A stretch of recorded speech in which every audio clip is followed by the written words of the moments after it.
Law enforcement cracking down on street racing across metro Atlanta, but a Reveal investigation has uncovered that most people arrested weren't jailed for street racing, and many never face any punishment for the crime. Our Kristen Crowley finds out why.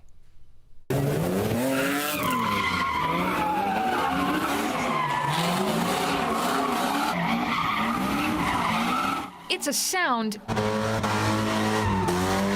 many in Atlanta know all too well.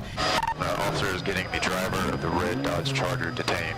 The pandemic brought a street racing crackdown, They're getting on for the gold Camaro in custody.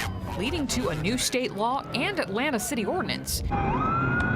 This summer, it looked like they were working. The APD, along with Georgia State Patrol, are stepping up patrols, making arrests, and enforcing fines as allowed by law. The Atlanta PD touted hundreds of arrests after launching a multi-jurisdictional street racing task force. How successful do you think the task force was? Absolutely successful. We get few calls now. But what actually happened to all of those people who were arrested? APD did catch hundreds of people with its task force, but out of 338 arrests, we found only 36 were for street racing. And our investigation went a step further, uncovering of those 36 people, 14 had their charges dropped. 8 others got a fine or probation. The rest of the cases are ongoing.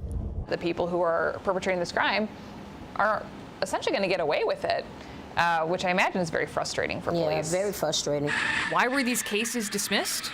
A lack of evidence. I don't think there was enough evidence there. That's the reason these 2 attorneys got their clients' street racing charges dismissed this year. Zachary Gaeta has 2 more clients charged with street racing that he's defending now.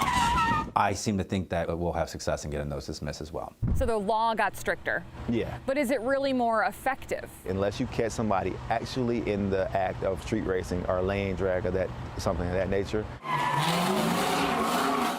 it's going to be hard for you to prove that they were actually racing. They're splitting that gold one, still doing donuts though. Attorney Ryan Williams says police need to get as much information from suspects on the scene as possible, or else the charges just won't stick. If we have the intelligence dictates that we need to have a full-scale deployment, then we'll do that. Major Eddie Smith, who coordinated the APD street racing task force, says Atlanta only has so many officers to tackle the problem. But he points to this data showing the calls about street racing dropped over the course of that task force crackdown.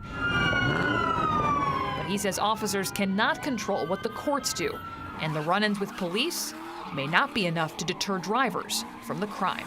Are these the kind of people that you think would go back out and street race again? Hopefully not, but for those who had their citations dismissed, probably so.